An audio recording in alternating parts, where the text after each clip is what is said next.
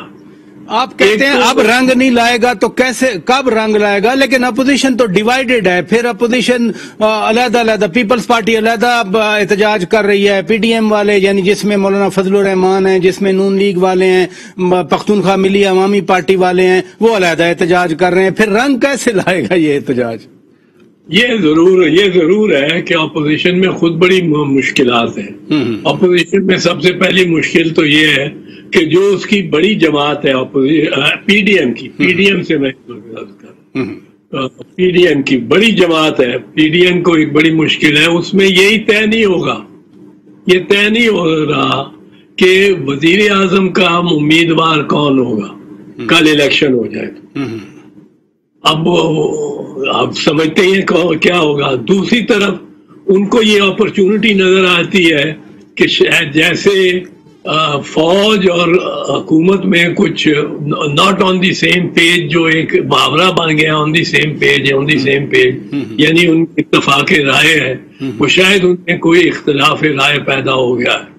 اور ایک اطلاع کے مطابق جو سوشل میڈیا پہ بھی تھوڑی سی چلی ہے، ایک صاحب جن کو میں یہی کہوں گا کہ ایک برقع پوش صاحب جو پہلے برقع پہن کے جاتے تھے اور ملتے تھے، وہ جو نئے آنے والے ہیں ان سے کوئی ملاقات کرنے کی کوشش کر رہے ہیں یا ان کی ہو گئی ہے ملاقات.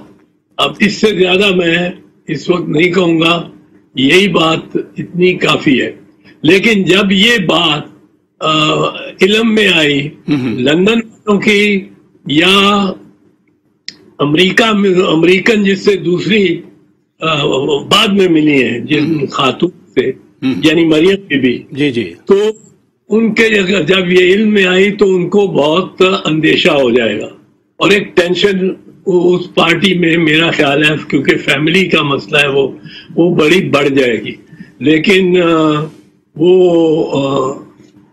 اب ایک تو یہ ان کو بہت بڑی مشکل ہے ان کے راستے میں. دوسری بات یہ ہے کہ مولانا صاحب کا اپنا کریڈٹ جو ہے نا، کریڈیبلٹی، وہ بڑی ڈاؤن ہو گئی ہے. اور وہ کل میں ایک جگہ دیکھ رہا تھا اور ایک انٹرویو لے رہے تھے ان کے لائل پور یعنی فیصل آباد کے جلسے کے باہر، ایک کیمرہ یہ سوشل میڈیا پہ چلایا، پر وہ لگتا واضح صاف ہی ہے، وہ پیچھے جلسہ چل رہا ہے، آدھی کرسیاں خالی ہیں، پر اس کے آگے وہ اور پیچھے لوگ بیٹھے ہیں، اور ان کو جو بھی انٹرویو کر رہا ہے وہ پوچھ رہا ہے، تو وہ کہتے ہیں ہم تو سننے آئے تھے، ہمارا خیال تھا یہاں وہ ساجد میر صاحب بولیں گے، اور ساجد صاحب تو بول نہیں رہے، اور ہمیں تو لے آئے تھے یہ کہ ساجد میر صاحب کا لیکچر ہے، ہمیں تو یہ نہیں بتایا تھا کہ یہ اس قسم کا یہ کوئی ایک جلسہ ہونا ہے. اور وہ اس طرح کا گلا شکوہ کر رہے تھے کہ فالس پریٹینسز سے مدرسے سے وہ نکلے ہوئے اسٹوڈنٹ تھے، اس کے باوجود وہ یہ گلا شکوہ کر رہے تھے کہ ہم اس میں شامل نہیں ہیں اس جلسے میں. تو وہ جو ایک ہی اسٹرینتھ ہے مولانا کے پاس، وہ اپنے اسٹوڈنٹس کی ہے. اور جیسے وہ اگر اسٹوڈنٹس بھی باہر کھڑے ہو گئے ہیں جلسے کے اور جلسے سے باہر نکل کے آ گئے ہیں، تو وہ اگلی دفعہ ان کو یہ بھی بڑی پرابلم پڑے گی. اور بچے ساتھ وہ تھے ہی بچے بیچ میں سے. اچھا، اسی احتجاج کے حوالے سے جو آپ نے مدرسوں کے بچوں کی بات کی، ایک ضمناً میرے ذہن میں چیز آئی، تحریک لبیک پاکستان پھر احتجاج کے بارے میں سوچ رہی ہے. گزشتہ 3 احتجاج ہوئے، عوام کی بڑی رسوائی ہوئی، عوام خوار ہوئے، تو اگر وہ پھر آ گئے سڑکوں پہ، ادھر آج ایک شیخ رشید نے اجلاس بھی کیا وزارت داخلہ میں اور اسی پر غور کیا گیا، اگر تحریک لبیک پاکستان احتجاج پہ آ گئی تو پھر کیا ہوگا؟ یہ سارا اس پہ منحصر ہے کہ تحریک لبیک کو جو پہلے کم از کم پہلے لفافے دیتے رہے ہیں وہ اس ادارے کا کیا اس پہ عمل ہوتا ہے. اگر وہ کوئی کرنا چاہیں گے کچھ تو بہت کچھ کر سکتے ہیں. پھر وہ تحریک لبیک کو بالکل ہی ایک چھوٹ دے دیں گے اور ایک انکریجمنٹ دے دیں گے, ایک حوصلہ افزائی دے دیں گے, اور تحریک لبیک اس سے فائدہ اٹھاتے ہوئے کافی شہروں کو جیم کر سکتی ہے. لیکن اگر وہ نہیں چاہیں گے تو ٹی ایل پی میرا نہیں خیال کچھ کرے گی, وہ اسی طرح چلے گی جس طرح اس کو ہدایت ملے گی. اچھا, باقی لوگ تو باتیں کرتے رہے, تعویذوں کی, گنڈوں کی اور جنات کی, چڑیلوں کی باتیں بھی ہوئیں, لیکن آج آپ کی پارٹی کے سینئر رہنما سابق وزیر اعظم راجہ پرویز اشرف نے بھی کہا کہ جادو ٹونے سے تو حکومت نہیں چلائی جا سکتی. آپ ایک سینئر پولیٹیشن ہیں, یہ تعویذ, گنڈے, جادو ٹونا یہ ہماری سیاست کی ٹرمینالوجی کیوں بن گئی ہے؟ یہ اب یہ ٹرمینالوجی دیکھیں, ٹرمینالوجی جب کوئی بنتی ہے, اگر کوئی لفظ نیا تراشا جاتا ہے جی تو اس کی تلاش کے پیچھے کچھ حقیقت ہوتی ہے جس میں سے وہ تراشا جاتا ہے. نیا لفظ نہیں آ سکتا, نئی بحث نہیں ہو سکتی, نیا ایڈیم یا اصطلاح نہیں آ سکتی کسی مباحثے میں جب تک اس کے پیچھے کچھ ہو. اور یہ نہیں کہ ہو, یہ نہیں کہ ہے, یہ نہیں کہ ہے, پر کچھ عوام سمجھتے ہیں کہ ہے, اور وہ سمجھتے ہیں کہ پرائم منسٹر صاحب کچھ ایسے قیاسوں پر فیصلے کرتے ہیں جو اس کو قیاس ہی ہوتا ہے. پر میں کیونکہ نہیں چاہتا ہوں وہ ان کا ذاتی معاملہ ہے اور مسئلہ ہے, مجھے اس سے دکھ ہوتا ہے کہ اس پہ چڑیلوں کا نام اور یہ وہ, اور پی ٹی آئی کے کچھ دوستوں نے تو بہت آگے جا کے بات کی ہے. وہ اس قسم کا لہجہ میں نہیں رکھنا چاہتا ہوں, پر میں سمجھتا ہوں کہ لوگوں میں یہ بات ہونا اس لیے شروع ہو گئی ہے کیونکہ لوگ سمجھتے ہیں کہ کچھ نہ کچھ اس بات میں پیچھے حقیقت ہے. اچھا, یہ معاملہ ماسکو تک پہنچ گیا. ڈاکٹر شیریں مزاری وفاقی وزیر ہیں, انہوں نے سوشل میڈیا پر اپنی بیٹی کو جھاڑ پلا دی. یہ پھر کیا ان اصطلاحات سے اب گھر گھر پر لڑائی شروع ہو جائے گی کیا؟ یہ تو اب پتہ نہیں کیا ہوگا. یہ ملک جس دانے پر کھڑا ہے, وہ ماں بیٹی کا مسئلہ تو میں نہیں ڈسکس کروں گا راجہ صاحب, پر یہ جس دانے پر کھڑا ہے اور اس میں بنیادی طور پہ اس ریجن کی صورتحال ہے, ریجن کی صورتحال. اور میں کافی عرصے سے کہہ رہا ہوں کہ اس ریجن میں پاکستان میں جو کچھ ہوگا آئندہ اور جو ہوتا آ رہا ہے اس میں بہت سارا عمل دخل اس ریجن کے حالات اور واقعات پہ ہوگا.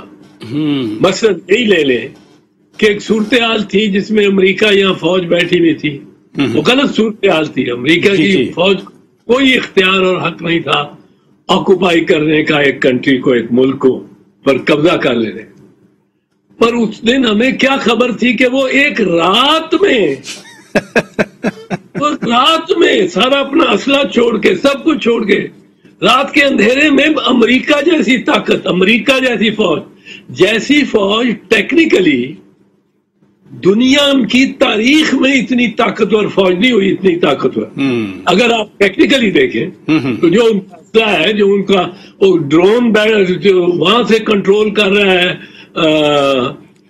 ایریزونا سے, اور وہ 8,000 میل دور جا کے اس کار کو لگتا ہے جو 70 میل فی گھنٹے کی رفتار سے جا رہی ہے, اب وہ ڈرون آ کے اس کے وہاں مار کے جاتا ہے. یہ بڑی صلاحیت ہے, بہت بڑی صلاحیت ہے. اتنی بڑی صلاحیت والی فوج اس طرح غائب ہوگی کہ دوسرے دن پتہ نہیں لگے گا کہ گورنمنٹ کون سی ہے. میں گورنمنٹ میں ہوں، میں نہیں ہوں، میں وزیر ہوں، میں نہیں ہوں، میں سول سرونٹ ہوں، نہیں ہوں، وہ سب کچھ غائب ہو گیا. ایک پورا نظام، جو کہ میں اس کی نظام کی حمایت میں نہیں ہوں، پر پورا نظام جیسا تھا وہ تمام تر نظام تحلیل ہو گیا. میں چر صاحب اس ایشو پہ آ جاتا ہوں، مجھے بریک لینی ہے ناظرین. بریک کے بعد جب واپس آئیں گے افغانستان کے حوالے سے بات کر رہے ہیں. چر صاحب نے تاریخ دیکھی ہے، جب یہ وزیر داخلہ تھے بھارت کے حوالے سے ان پر الزام بھی لگا تھا، پھر مسلسل پیپلز پارٹی 1970 سے لے کے افغانستان کے حوالے سے پیپلز پارٹی کا ایک کردار رہا ہے. میں ضرور بات کروں گا بریک کے بعد ناظرین. ویلکم بیک ناظرین. آج ہمارے روبرو ہیں سینئر سیاستدان چودھری اعتزاز احسن صاحب. چودھری صاحب، اس ریجن کی آپ بات کر رہے تھے، میں ریجن کی بات آپ سے ضرور کرنا چاہ رہا تھا اور میں نے کوسچن بھی بنائے تھے، آپ نے تو خود ریجن کی بات کر دی. 1970s میں جب ذوالفقار علی بھٹو کی حکومت تھی تو سب سے پہلے تو انجینئر گلب الدین حکمت یار کو بھٹو صاحب ہی ادھر لے آئے تھے. اب کیا معاملات تھے؟ آپ تو نوجوان ہوں گے، آپ بھٹو صاحب کے قریبی ساتھی تھے اس وقت بھی، کیا ایسے حالات تھے؟ کیوں لایا گیا گلب الدین حکمت یار کو یہاں پر؟ یہ لایا تو تاریخی واقعہ ہے، یہ میری کوئی ذاتی اطلاع نہیں ہے، کیونکہ ذاتی اطلاع میں اس معاملے میں کوئی بھٹو صاحب کے بہت قریب نہیں تھا. میں صوبے میں وزیر تھا اور بھٹو صاحب بہرحال مہربانی مجھ پہ بڑا فرماتے تھے اور پسند کرتے تھے، اور میرا ساتھ ان کا ایک کتابوں کا کون سی کتابیں پڑھنے علی ہیں ایک تعلق رہتا تھا. پر یہ جو ہے گلب الدین حکمت یار کا پاکستان آنا، اس پروجیکٹ کے انچارج رہے تھے جنرل نصیر اللہ بابر صاحب، جو اس وقت گورنر تھے طرف سے NWFP کے نارتھ ویسٹ فرنٹیئر پروونس، جو اب خیبر پختونخوا. اس وقت کے یہ سردار داؤد نے اپنے پیشرو بادشاہ کو ظاہر شاہ کو ہٹا کے، اور ظاہر شاہ جلا وطن ہو گئے تھے. پھر وہ کوئی سنا تو نہیں، واقعہ ہے کہ 1977-78 میں وہ واپس آئے تھے. پر ان کو ان سے یہ سردار داؤد نے لے کے حکمرانی اور ایک پشتونستان کے ایشو کو سوویت یونین کی بیکنگ کے ساتھ اٹھانا شروع کر دیا. تو اس میں یہ پشتونستان ایک نیشنلٹی کا ایشو تھا. اب تو ہم نے بہت انٹیگریٹ کر لیا ہے ہمارے جو پختون اور پٹھان بھائی ہیں ان میں، لیکن ایک زمانے میں ان میں ذرا زیادہ وہ تھی نیشنلٹی کا. اب تو پشاور سے زیادہ پٹھان کراچی میں رہتے ہیں، لاہور میں ماشاءاللہ اتنا بزنس ہے ان کا. میں تھوڑا سا آگے بڑھتا ہوں کہ جب دوسری حکومت پیپلز پارٹی کی بنی 1988 میں، آپ وزیر داخلہ تھے، آپ پر یہ الزام بھی لگا کہ آپ نے سکھوں کی لسٹیں بھارت کو دی تھی. خیر اس پر بڑی بات آپ نے بھی کلیئر کیا بعد میں. لیکن اب کیپٹن امریندر سنگھ جو بھارت کے ابھی بھارتی پنجاب کے وزیر اعلیٰ تھے، اس نے سملر بات نجوت سنگھ سدھو کے بارے میں کر دی کہ یہ تو پاکستانیوں سے ملتا ہے تو لہذا یہ سیکیورٹی رسک ہے. تو ابھی بھی وہ مسئلہ چل رہا ہے اس طرح کا کہ سیکیورٹی رسک قرار دے دینا اپنے ہی سیاستدانوں کو؟ نہیں، وہ تو چلتا رہا ہے اور وہ تو بدقسمتی سے آج بھی چل رہا ہے. اور سب سے آسان طریقہ ہے کسی پہ الزام لگانے کا کہ اس پہ غداری کا الزام لگا دو. ثبوت نہ کچھ ہو، ثابت کچھ نہ کر سکو، پر ایک الزام لگا دو.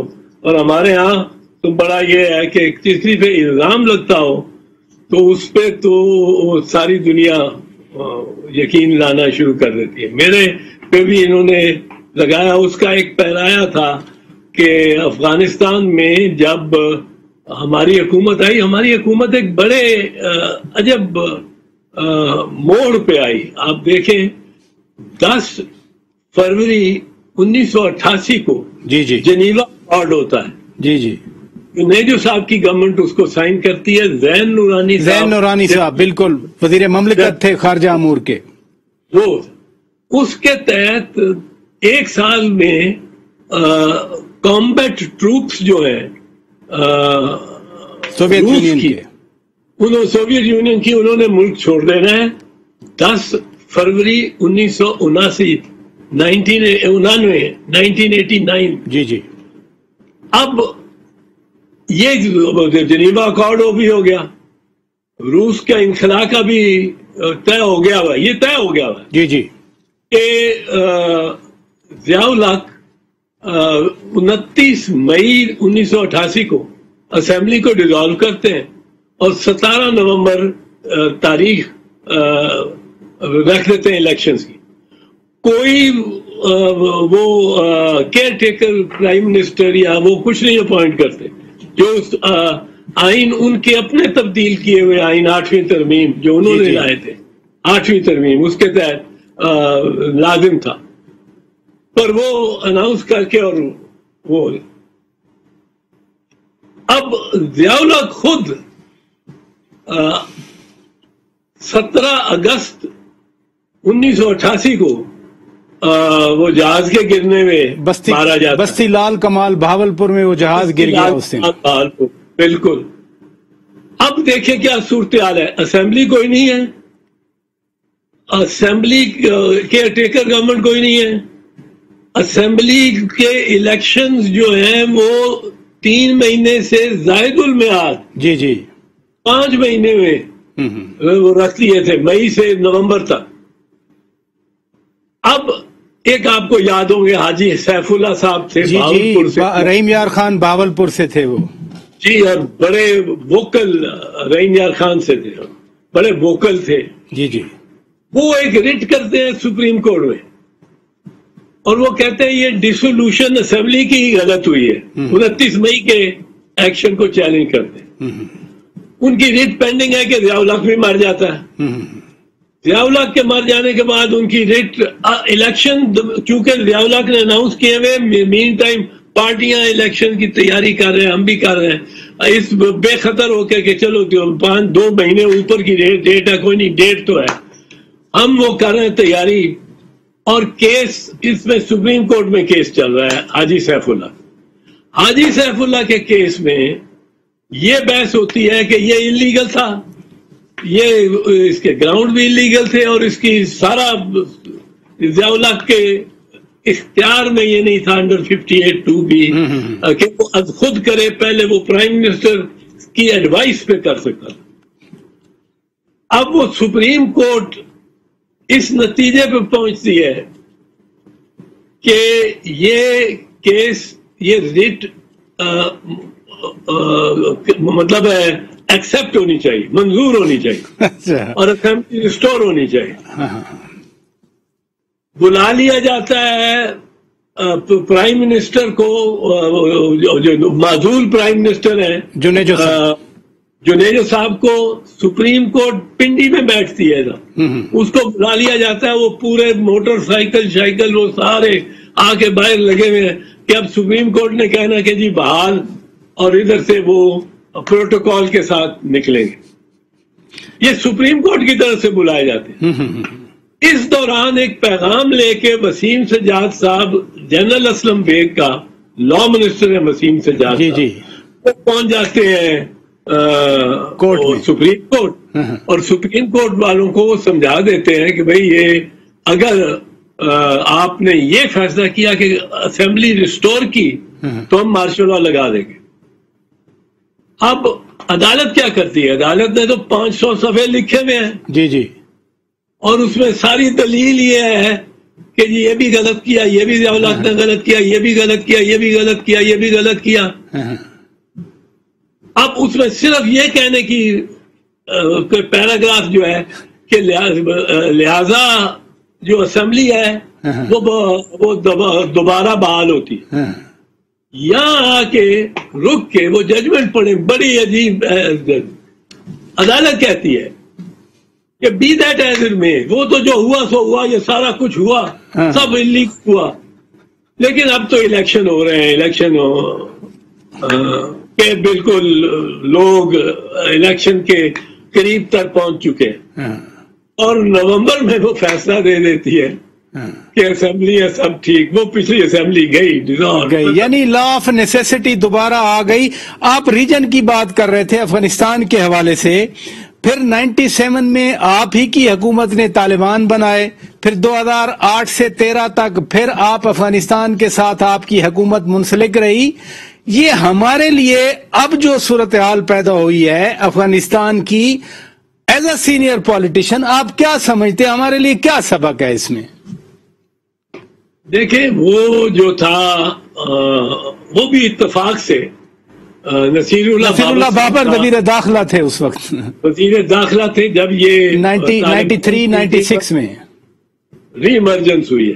جی طالبان کا آنا اس لیے ہوا کہ حالانکہ وہ نجیب اللہ کی گورنمنٹ تھی، اور ادھر سے جو پرانے جہادی تھے، گلبدین، حکمت یار، ربانی، یہ وغیرہ، یہ تو سول وار کر کے ایک دوسرے کو ختم کر چکے تھے، کابل تباہ کر چکے تھے، افغانستان میں شدید خانہ جنگی پیدا کی تھی ان لوگوں نے. ایگزیکٹلی. ان کے رد عمل میں طالبان آ گئے. تو آج کیا سبق ہے، آج ہمارے لیے کیا سبق ہے چور صاحب؟ My last question. سر، سبق یہ ہے میرے خیال میں کہ ہمیں ایک تو افغانستان میں مداخلت نہیں کرنی چاہیے. طالبان خود بہت مشکل میں ہے، اور وہاں ایک جو عنصر آیا ہوا ہے وہ بہت ہی خطرناک ہے، ان کے لیے بھی ہمارے لیے بھی.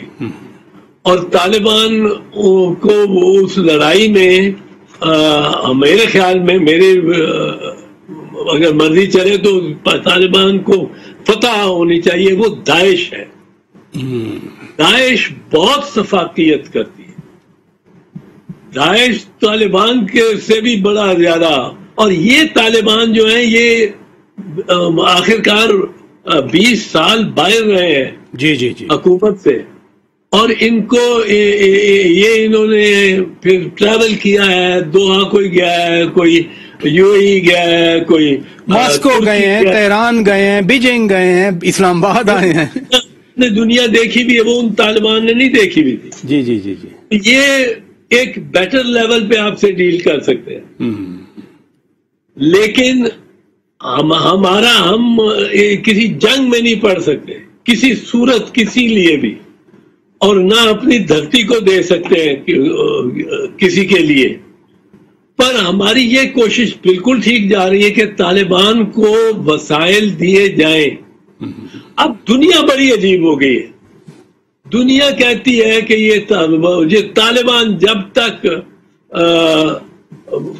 یہ سمجھ لیں کہ عورت بالکل ویسٹرن کلوتھ میں نہ پھرتی ہو اور نظر نہ آئے، یہ لبرٹی نہیں دے رہے، آزادی نہیں دے رہے. اب وہاں 20 سال مغربی معاشرتی قسم کی آزادیاں جن کو ملتی نہیں ہیں، جو اسٹینوگرافر ہیں، جو کلرک تھے، جو ڈپٹی سیکرٹری تھے اس حکومت میں، جو سیکرٹری تھے، ان کی بیٹیاں جو 26 سال پہلے پیدا ہوئی آج 20 سال کی ہے، وہ کلاس بھی آ گئی ہے افغانستان میں. اس قسم کے جو یوز ہو گئے ہیں ویسٹرن کلچر کو، وہ ایک چھوٹا سا طبقہ ہے پر وہ افیکٹو طبقہ ہے. اس کے بغیر ان کی حکومت نہیں چل سکتی. کمپیوٹر نہیں چلا سکتے، کمپیوٹر وہی چلا سکتے ہیں. اچھا، دوسرا ہے طالبان، جو کہ فرام ایکسٹریمسٹ کچھ ماڈریشن کی طرف آ رہے ہیں، آنا چاہتے ہیں دنیا کو ساتھ رکھنے کے لیے اور دنیا سے فائدہ حاصل کرنے کے لیے. اور تیسرا عنصر وہاں جو آ گیا داعش کا، جو آپ دیکھیں کندوز میں اور کندہار میں جس طرح بلاسٹ ہوئے جمعے کے، اب یہ کل پھر جمعہ ہے تو خبر نہیں کیا. اللہ خیر رکھے, اللہ خیر کرے. چور صاحب اللہ خیر کرے. آپ نے بالکل اچھا کنکلوژن کیا کہ اللہ خیر کرے. جہاں افغانستان کے لیے چیلنج ہے, یقیناً پاکستان کے لیے بھی چیلنج ہے.